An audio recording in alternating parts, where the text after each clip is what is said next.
শুভেচ্ছা। বাঙালিয়ানা প্রদেশের সংবাদে স্বাগত। শুরুতেই শুনে নিচ্ছি সংবাদ শিরোনাম। চাকরি পাওয়ার মুক্তিযোদ্ধার সন্তানদের তথ্য নিচ্ছে সরকার। ডেঙ্গুতে আরও 2 মৃত্যু। বেশ কিছু বিষয়ে ছাড় দিয়েই যুক্তরাষ্ট্রের সঙ্গে বাণিজ্য চুক্তির ক্ষেত্র প্রস্তুত করেছে বাংলাদেশ। স্বৈরাচার ও ফ্যাসিবাদী অপশক্তির বিরুদ্ধে প্রতিরোধকারীদের রাষ্ট্রপতির অভিনন্দন। 1-11 পদধ্বনি শুনছেন উপদেষ্টা মাহফুজ। ছাত্রলীগের ভয়ঙ্কর সব অপকর্ম শিবিরের অনুপ্রবেশকারীরাই পরিকল্পিতভাবে হেলমেট বাহিনী সেজে করত আর ছাত্রলীগের উপর দোষ চাপাত। আব্দুল কাদেরের স্ট্যাটাস ঘিরে প্রশ্ন। প্রশাসনিক সহায়তায় নেতৃত্ব প্রদর্শন করা গেলেও নেতৃত্ব দেয়া যায় না, বললেন তারেক রহমান। 11 মাসে রাজনৈতিক সহিংসতায় নিহত 121। শেখ হাসিনার বিচার প্রক্রিয়া নিয়ে প্রশ্ন তুলেছেন ডেভিড বার্গম্যান। ট্রাইব্যুনালে সাক্ষী জানালেন, Sheikh Hasina no treatment no release নির্দেশ দিয়েছিলেন। 114 জুলাই শহীদের লাশ উত্তোলনের নির্দেশ। বিচারপতি খায়রুলের বিচার প্রক্রিয়া নিয়ে প্রধান বিচারপতিকে খোলা চিঠি। ছাত্রদলের সাধারণ সম্পাদকের অভিযোগ, আসিফ মাহমুদ কুমিল্লায় মাফিয়াতন্ত্র কায়েম করেছেন। ঢাকা সেন্ট্রাল ইউনিভার্সিটির 40% ক্লাস হবে অনলাইনে। খাদ্য নিরাপত্তায় ঝুঁকিতে থাকা দেশের বৈশ্বিক তালিকায় 4র্থ বাংলাদেশ। 1 বছরে আন্তর্জাতিক পরিসরের সবচেয়ে বেশি সমালোচিত বাংলাদেশের গণমাধ্যমের স্বাধীনতা হ্রাস। চাঁদার টাকা ভাগ করে নিতেন সমন্বয়কর রিয়াদ ও অপু। বিশ্বজুড়ে ছড়িয়ে আছে 800 কোটি টনেরও বেশি প্লাস্টিক বর্জ্য। এবার বিস্তারিত। মুক্তিযুদ্ধ বিষয়ক উপদেষ্টা ফারুকী আজম বলেছেন, সরকারি চাকরি পাওয়া মুক্তিযোদ্ধার সন্তানদের তথ্য নিচ্ছে সরকার। মুক্তিযোদ্ধা কোটায় চাকরি পাওয়া 90,000 ব্যক্তির তথ্য সংগ্রহ করা হচ্ছে। সোমবার 4 আগস্ট ঢাকা রিপোর্টার্স ইউনিটিতে এক আলোচনা সভায় তিনি এসব কথা বলেন। মুক্তিযুদ্ধ বিষয়ক উপদেষ্টা বলেন, মুক্তিযোদ্ধার সন্তান হিসেবে চাকরি পাওয়াদের তথ্য যাচাই করা হচ্ছে। এর মধ্যে যারা ভুয়া মুক্তিযোদ্ধার সন্তান হিসেবে চাকরি নিয়েছেন তাদের বিরুদ্ধে আইনি পদক্ষেপ নেওয়া হবে। তিনি আরও বলেন, সরকারি চাকরিতে মুক্তিযোদ্ধা কোটায় নিয়োগপ্রাপ্তদের সর্বমোট সংখ্যা 89,235। ডেঙ্গুতে আক্রান্ত হয়ে 24 ঘণ্টায় 2 জনের মৃত্যু হয়েছে। একই সময় ডেঙ্গু আক্রান্ত 395 জন হাসপাতালে ভর্তি হয়েছেন। আজ সোমবার স্বাস্থ্য অধিদপ্তরের সংবাদ বিজ্ঞপ্তিতে এই তথ্য জানানো হয়েছে। বিজ্ঞপ্তিতে আরও বলা হয়, চলতি বছর এখন পর্যন্ত ডেঙ্গুতে মারা গেছেন 86 জন, যাদের মধ্যে 49 জন পুরুষ ও 37 জন নারী। পাল্টা শুল্কের ঘোষিত হার 35 থেকে 20% নামিয়ে আনার ক্ষেত্রে যুক্তরাষ্ট্রকে বেশ কিছু বিষয় ছাড় দিতে যাচ্ছে বাংলাদেশ। শুল্ক, বাণিজ্য, বিনিয়োগ, মেধা সম্পদ, আমদানি, সেবা খাত, পরিবেশ ও শ্রম অধিকার ইত্যাদি বিষয়ে ছাড় দেওয়া হচ্ছে। ছাড় দিতে রাজি হওয়ার কারণেই বাংলাদেশের উপর পাল্টা শুল্কের হার কমিয়ে 20% নামিয়ে এনেছে যুক্তরাষ্ট্র। সূত্রগুলো জানায়, যুক্তরাষ্ট্র যেসব পণ্য বাংলাদেশে রপ্তানি করবে সেগুলির ওপর আমদানি শুল্ক সিডি, সম্পূরক শুল্ক এসডি এবং নিয়ন্ত্রণমূলক শুল্ক কমাবে বাংলাদেশ। তবে এ ব্যাপারে আইন সংশোধন করতে হবে। কিছু খাতে যুক্তরাষ্ট্রের বিনিয়োগের ওপর বাংলাদেশের যে নিষেধাজ্ঞা রয়েছে তা বাংলাদেশ বাদ দেবে। যুক্তরাষ্ট্র থেকে সামরিক পণ্য, বেসামরিক উড়াজাহাজ ও যন্ত্রাংশ আমদানি বাড়াবে বাংলাদেশ এবং জ্বালানি তেল ও ভোজ্য তেল, গম ও তুলা আমদানি বাড়ানো এবং তরলীকৃত প্রাকৃতিক গ্যাস আমদানিতে দীর্ঘমেয়াদী চুক্তি করা হবে। চিকিৎসা যন্ত্রপাতি আমদানির ক্ষেত্রে যুক্তরাষ্ট্রের ফুড অ্যান্ড ড্রাগ অ্যাডমিনিস্ট্রেশনের অনুমোদন দেবে, তা বাংলাদেশ মেনে নেবে। যুক্তরাষ্ট্রের দুগ্ধ নিরাপত্তা ব্যবস্থা এবং মাংস ও পোলট্রি, প্রক্রিয়াজাত মাংস ও ডিমজাত পণ্য আমদানির ক্ষেত্রে স্বীকৃতি এবং দেশটির গরু, ভেড়া বা ছাগলের দুগ্ধজাত পণ্য আমদানির অনুমতি দেবে বাংলাদেশ। এছাড়া বাংলাদেশ পরিবেশ আইন কঠোরভাবে প্রয়োগ এবং দুর্নীতি বিরোধী পরিকল্পনা ও বন ব্যবস্থাপনা পরিকল্পনার কথা অনলাইনে প্রকাশ করবে। ডব্লিউটিওর মৎস্য ভর্তুকি চুক্তি মেনে চলবে বাংলাদেশ। অবৈধ মাছ ধরায় ভর্তুকি দেবে না এবং দীর্ঘমেয়াদী সামুদ্রিক মাছ সংরক্ষণে টেকসই ব্যবস্থাপনা নিশ্চিত করবে। রাষ্ট্রপতি মোহাম্মদ শাহাবুদ্দিন বলেছেন, মঙ্গলবার 5 আগস্ট ঐতিহাসিক জুলাই গণ-অভ্যুত্থান দিবস। বৈষম্যমূলক রাষ্ট্রব্যবস্থা ও ফ্যাসিবাদী অপশাসনের বিরুদ্ধে ছাত্র শ্রমিক জনতা সম্মিলিত প্রতিরোধ গড়ে তোলে 2024 সালের এই দিনে চূড়ান্ত বিজয় অর্জন করে। ঐতিহাসিক এই অর্জনের বর্ষপূর্তি উপলক্ষে আমি দেশের মুক্তিকামী ছাত্র জনতাকে জানাই আন্তরিক শুভেচ্ছা ও অভিনন্দন। জুলাই গণ-অভ্যুত্থান দিবস উপলক্ষে দেওয়া এক বাণীতে তিনি কথা বলেন। অন্তর্বর্তী সরকারের তথ্য ও সম্প্রচার উপদেষ্টা মাহফুজ আলম বলেছেন, 1-11 পদধ্বনি শোনা যাচ্ছে। সোমবার সন্ধ্যায় নিজের ভেরিফাইড ফেসবুক অ্যাকাউন্টের পোস্টে তিনি লেখেন, 1-11 পদধ্বনি শোনা যাচ্ছে। এর কিছুক্ষণ পর আবার সেই পোস্টটি এডিট করে আরও একটি লাইন যুক্ত করেন। সেখানে তিনি লেখেন, 1-11 পদধ্বনি শোনা যাচ্ছে। তবে জুলাই জয়ী হবে, জনগণের লড়াই পরাজিত হবে না। গণতান্ত্রিক ছাত্র সংসদ ঢাকা বিশ্ববিদ্যালয় শাখার আহ্বায়ক ও বৈষম্যবিরোধী ছাত্র আন্দোলনের সাবেক সমন্বয়ক আব্দুল কাদের অভিযোগ করেছেন, ছাত্রলীগের নামে ঢাকা বিশ্ববিদ্যালয় নির্যাতনের সঙ্গে যুক্ত ছিল এমন কয়েকজনকে ছাড় দেওয়ার জন্য তদবির করেছেন বিশ্ববিদ্যালয় শিবিরের সভাপতি সাদিক কায়েম। জুলাই আন্দোলনের ৯ দফার ঘোষকের এক স্ট্যাটাসের পর প্রশ্ন উঠেছে, ছাত্রলীগের ভয়ঙ্কর সব অপকর্ম শিবিরের অনুপ্রবেশকারীরাই পরিকল্পিতভাবে হেলমেট বাহিনী সেজে করত আর ছাত্রলীগের ওপর দোষ চাপাত কিনা। আওয়ামী লীগ ক্ষমতায় থাকাকালে ছাত্রলীগের হয়ে শিক্ষার্থীদের নির্যাতন নিপীড়নের সঙ্গে জড়িত বিভিন্ন হলের বেশ কয়েকজনকে ছাত্রশিবির সংশ্লিষ্ট হিসেবে উল্লেখ করেছেন তিনি। ফেসবুক পোস্টে আব্দুল কাদের লিখেছেন, শিবির করে আসা ছেলেরা নিজেকে ছাত্রলীগ প্রমাণ করার জন্য উগ্রবাদী।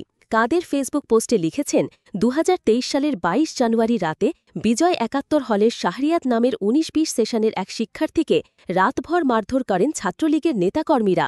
সেখানে নেতৃত্বে ছিলেন মাজেদুর রহমান নামের একজন, যিনি আমার পাশের এলাকার একই মাদ্রাসায় পড়ার সুবাদে জানতাম তিনি ছাত্র শিবিরের রাজনীতির সঙ্গে জড়িত। ক্যাম্পাসে এসে বনে গেলেন ভয়ঙ্কর নিপীড়ক, নির্যাতক। ছাত্রলীগের ঢাবি শাখার সর্বশেষ কমিটির দপ্তর সম্পাদক ২০১৭-১৮ সেশনের মুসাদ্দিদ বিল্লাহ আমার জেলার, যার পরিবার জামাত, যিনি শিবিরের সাথে ছিলেন, কিন্তু পদ পদবীর জন্য তিনি হয়ে গেলেন কট্টর ছাত্রলীগ। প্রশাসনিক সহায়তায় হয়তো নেতৃত্ব প্রদর্শন করা যায়, কিন্তু জনগণ সহায়তা করলে নেতৃত্ব দেওয়া যায়। নেতাকর্মীদের এমন বার্তা দিয়েছেন তারেক রহমান। বলেন, কথামালার রাজনীতি বা প্রতিশ্রুতি নয়, এবার এর বাস্তবায়ন চায় দেশের মানুষ, যার জন্য নিশ্চিত করতে হবে ভোটের অধিকার। সোমবার ৪ আগস্ট রাজধানীর রমনায় ইঞ্জিনিয়ারিং ইনস্টিটিউটে জুলাই গণ অভ্যুত্থান শোক ও বিজয় আয়োজিত যুব সমাবেশে প্রধান অতিথির বক্তব্যে তিনি এসব কথা বলেন। গত বছরের আগস্ট থেকে চলতি বছরের জুন পর্যন্ত ১১ মাসে দেশে ৪৭১টি রাজনৈতিক সহিংসতার ঘটনায় মোট ১২১ জন নিহত এবং ৫,১৮৯ জন আহত হয়েছেন। ট্রান্সপারেন্সি ইন্টারন্যাশনাল বাংলাদেশের টিআইবির এক প্রতিবেদনে এই তথ্য উঠে এসেছে। আজ সোমবার টিআইবি নিজস্ব মিলনায়তনে স্বৈরাচারী সরকারের পতনে ১ বছর প্রত্যাশা ও অর্জন শীর্ষক গবেষণা প্রতিবেদনটি উপস্থাপন করেন সংস্থাটির গবেষক শাহজাদা আকরাম ও জুলকার নাইন। টিআইবি জানায়, এসব রাজনৈতিক সহিংসতার ৯২% সঙ্গে বিএনপি, ২২% সঙ্গে আওয়ামী লীগ, ৫% সঙ্গে জামাত এবং ১% সঙ্গে জাতীয় নাগরিক পার্টি জড়িত ছিল। জুলাই গণ অভ্যুত্থানের সময় সংঘটিত মানবতাবিরোধী অপরাধের একটি মামলায় ক্ষমতাচ্যুত প্রধানমন্ত্রী শেখ হাসিনার আনুষ্ঠানিক বিচার শুরু রয়েছে। তার অনুপস্থিতিতে গতকাল রোববার আন্তর্জাতিক অপরাধ ট্রাইব্যুনাল ১-এর সূচনা বক্তব্য উপস্থাপন ও সাক্ষ্য গ্রহণের মধ্য দিয়ে এই বিচার শুরু হয়। এই নিয়ে গতকাল নিজের ফেসবুক অ্যাকাউন্টে একটি পোস্ট দিয়ে উদ্বেগ প্রকাশ করেছেন ব্রিটিশ সাংবাদিক ডেভিড বার্গম্যান। তিনি বহু বছর ধরে আন্তর্জাতিক অপরাধ ট্রাইব্যুনালের বিচার কার্যক্রম ও বাংলাদেশ নিয়ে লিখে আসছেন। পোস্টে ডেভিড বার্গম্যান ২ আসামির জন্য রাষ্ট্রনিযুক্ত আইনজীবী বিষয়ে মন্তব্য করেছেন। ট্রাইব্যুনাল শেখ হাসিনার পক্ষে যে আইনজীবী নিয়োগ দিয়েছেন তিনি অভিযুক্ত সাবেক স্বরাষ্ট্রমন্ত্রী আসাদুজ্জামান খানেরও আইনজীবী। এটি বড় ধরনের সম্ভাব্য স্বার্থের সংঘাতের সমস্যা তৈরি করে। আত্মপক্ষ সমর্থনে প্রস্তুতি নিয়ে সমালোচনা করে তিনি লিখেছেন, ৫ সপ্তাহ সময়ের মধ্যে কোনো আইনজীবীর পক্ষে উভয় মক্কেলের জন্য যথাযথ আত্মপক্ষ সমর্থনের কৌশল তৈরির প্রয়োজনীয় গবেষণা ও অন্যান্য কাজ সম্পন্ন করা অসম্ভব। এছাড়াও বার্গম্যান সাক্ষ্যের বৈপরীত্য নিয়ে প্রসিকিউশনের জেরাবন্ধ বিষয়ে বলেছেন, আসামি পক্ষের আইনজীবীরা তদন্তকারী কর্মকর্তার কাছে সাক্ষীরা যা বলেছিলেন ও আদালতে তারা যা বলেছেন, দুটোর মধ্যে বৈপরীত্যের ভিত্তিতে তাদের জেরা করার সুযোগ পান। সোমবার আন্তর্জাতিক অপরাধ ট্রাইব্যুনাল ১-এ মামলার দ্বিতীয় সাক্ষী হিসেবে জবানবন্দি দিয়েছেন শিক্ষার্থী আবদুল্লাহ আল ইমরান। জবানবন্দিতে তিনি বলেন, রাজধানীর আগারগাঁওয়ে জাতীয় অর্থোপেডিক হাসপাতাল ও পুনর্বাসন কেন্দ্র পঙ্গু হাসপাতাল পরিদর্শনে গিয়ে শেখ হাসিনার নো ট্রিটমেন্ট নো রিলিজ নির্দেশ দিয়েছিলেন। আল ইমরান এই নির্দেশ শুনেছেন বলে জানান। ইমরান বলেন, গত বছরের ১৯ জুলাই রাজধানীর বিজয়নগর পানির ট্যাঙ্ক এলাকায় তিনি গুলিবিদ্ধ হন। তার বাঁ হাঁটুর নিচে গুলি লাগে। ২৬ অথবা ২৭ জুলাই সকাল ৯টা-১০টার দিকে তৎকালীন প্রধানমন্ত্রী শেখ হাসিনা পঙ্গু হাসপাতাল পরিদর্শনে যান।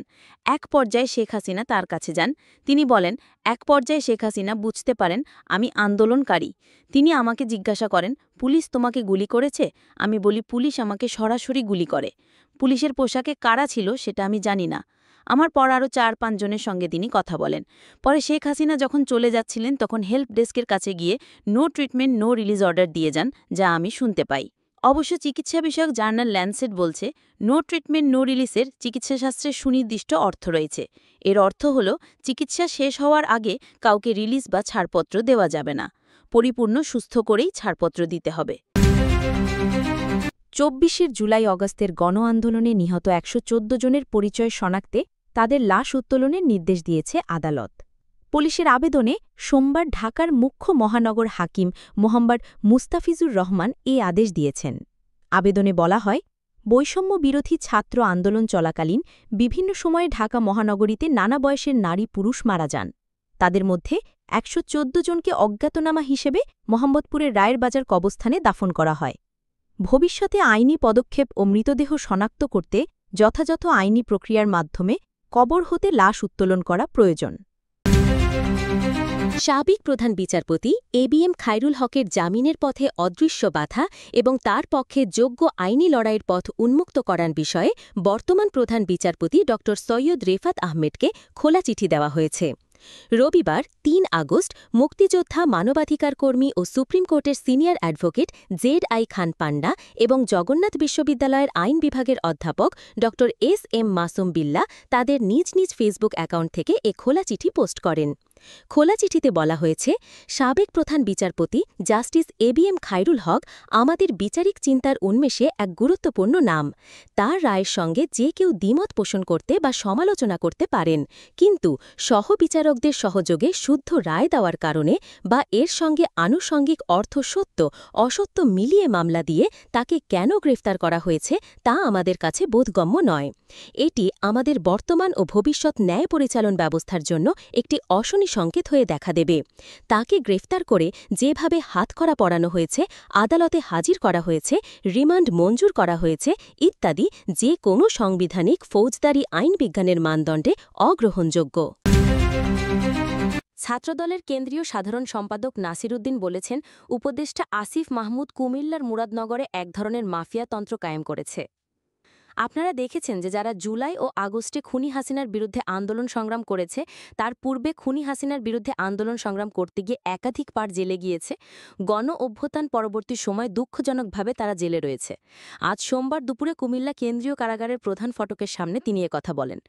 মুরাদনগর থানায় হামলা ও ভাঙচুরের অভিযোগে করা মামলায় কুমিল্লা কারাগারে আছেন উপজেলা ছাত্রদলের যুগ্ম আহ্বায়ক নাজিম উদ্দিন। আজ তার সঙ্গে কারাগারে সাক্ষাৎ করেন নাসির উদ্দিন। পরে তিনি কারাগারের সামনে সাংবাদিকদের সঙ্গে কথা বলেন। প্রস্তাবিত ঢাকা কেন্দ্রীয় বিশ্ববিদ্যালয়ের ৪০% ক্লাস হবে অনলাইনে, আর বাকি 60% ক্লাস সশরীরে অনুষ্ঠিত হবে। সোমবার ৪ আগস্ট সচিবালয়ে ঢাকা মহানগরীর সরকারি ৭ কলেজের জন্য প্রস্তাবিত ঢাকা কেন্দ্রীয় বিশ্ববিদ্যালয় স্থাপন সংক্রান্ত কার্যক্রমের অগ্রগতি নিয়ে আয়োজিত সংবাদ সম্মেলনে মাধ্যমিক ও উচ্চশিক্ষা বিভাগের সচিবের রুটিন দায়িত্বে থাকা অতিরিক্ত সচিব মুজিবুর রহমান এ তথ্য জানান। নতুন এই বিশ্ববিদ্যালয়ের বৈশিষ্ট্য ও পরিচালনা পদ্ধতি তুলে ধরে তিনি বলেন, বিশ্ববিদ্যালয়ের শিক্ষা ব্যবস্থা হবে ইন্টারডিসিপ্লিনারি ও হাইব্রিড ধরনের, যেখানে সব ধরনের পরীক্ষা সশরীরে অনুষ্ঠিত হবে। কার্যক্রম হবে 4টি স্কুল ভিত্তিক। তীব্র খাদ্য নিরাপত্তাহীনতার মধ্যে থাকা বিশ্বের শীর্ষ 5 দেশের মধ্যে 4র্থ স্থানে আছে বাংলাদেশ। বৈশ্বিক খাদ্য সংকট নিয়ে প্রকাশিত global report on food crisis 2025-এ এই তথ্য উঠে এসেছে। জাতিসংঘের 5টি সংস্থা FAO, ইফাদ, WHO ও ইউনিসেফ মিলে এই প্রতিবেদন প্রকাশ করেছে। প্রতিবেদন অনুযায়ী বিশ্বের 53টি খাদ্য সংকট পীড়িত দেশ ও অঞ্চলের প্রায় 29,50,00,000 মানুষ চরম খাদ্য নিরাপত্তাহীনতার মুখোমুখি। জাতিসংঘের খাদ্য ও কৃষি সংস্থা FAO এর দেওয়া global report on food crisis শীর্ষক পৃথক এক প্রতিবেদনও একই দাবি করা হয়েছে। গত এক সপ্তাহের মধ্যে প্রকাশিত 2 প্রতিবেদন অনুসারে শুধু খাদ্য নিরাপত্তার সংকটেই নয়, স্বাস্থ্যকর বা সুষম খাদ্য গ্রহণের দিক থেকেও বাংলাদেশ পিছিয়ে। এখনও দেশের 7,71,00,000 মানুষ স্বাস্থ্যসম্মত খাবার পায় না। দেশে 10% বেশি মানুষ অপুষ্টির শিকার। বাংলাদেশে অন্তর্বর্তী সরকার দায়িত্ব নেওয়ার পর গত 1 বছরে তাদের নেওয়া বিতর্কিত বিভিন্ন সিদ্ধান্তের মধ্যে যে বিষয়টি আন্তর্জাতিক স্তরে সম্ভবত সবচেয়ে বেশি সমালোচনার মুখে পড়েছে, সেটি হল বাংলাদেশে সংবাদ মাধ্যমের স্বাধীনতা খর্ব হওয়ার ইস্যু।